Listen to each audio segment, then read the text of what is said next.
তো সবাইকে শুভ সকাল।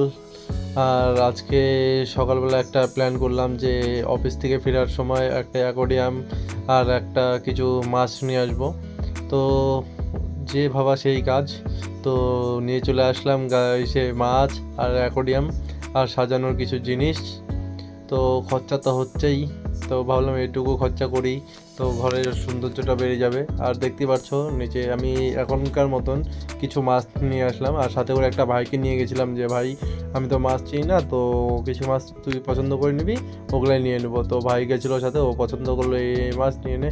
তো এখন অক্সিজেন ট্যাঙ্কের মধ্যে অক্সিজেনটা চালু করে দিলাম, আর যে মাছগুলো এখন একটু পরে ছেড়ে দেবো, মানে কিছুক্ষণ জলের মধ্যে রেখে, তাহলে মাছগুলা ওই টেম্পারেচারে হয়ে যাবে।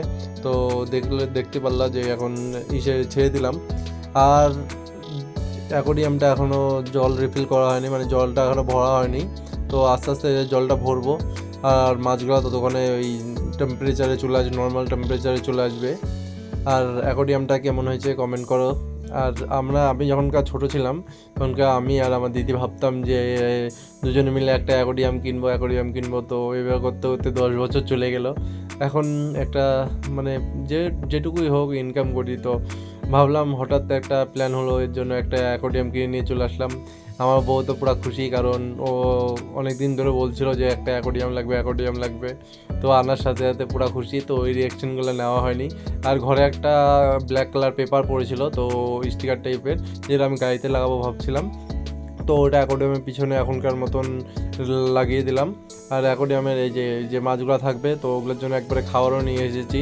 এই যে খাবারটা দোকানদার বললো এটা ভালো, তো নিয়ে যাও, মাছগুলো ভালো খেতে পারবে। আর এখনকার মতন একটা বড় আর কিছু ছোট ছোট ফিশ নিয়ে আসছি।